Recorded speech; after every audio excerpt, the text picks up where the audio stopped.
we will check back with you. More breaking news to get to you right now. Concerning the COVID-19 vaccine, the CDC is now recommending booster shots for some groups. But who exactly is now cleared to get that third dose of the Pfizer vaccine? That's what we're going to ask Brittany Jeffers live at a CVS in Sugar Land. Good morning, Brittany. What's the story?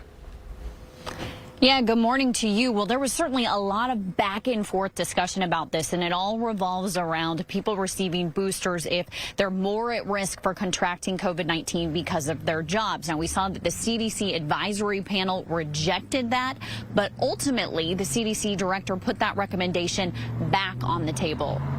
This morning, millions of Americans are now eligible to receive a Pfizer COVID-19 booster shot, but the details have been conflicted between the FDA and CDC advisory panel. This is the sharpest disagreement that I've seen in modern history between the two agencies. Looking at the timeline, on Wednesday, the FDA authorized Pfizer's COVID-19 booster for people 65 and up, those at high risk for severe disease, and people at risk because of their jobs. On Thursday, the CDC advisory panel discussed the details and were unanimous in recommending boosters for people 65 and up and for people in long-term care facilities or with underlying health conditions.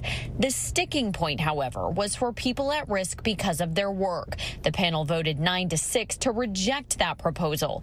This morning, CDC Director Rochelle Walensky announced that she's siding with the FDA on all points, including recommending boosters for people at risk for getting COVID-19 because of their jobs.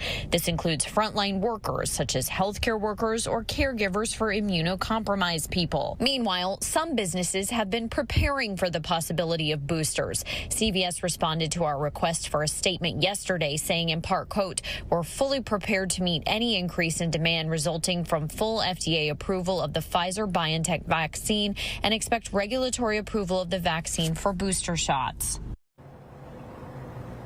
Now, something else to note, CVS also has a national hiring push right now ahead of a busy flu season, also to help support COVID-19 vaccinations and testing. This will include filling 3,200 positions here in Texas.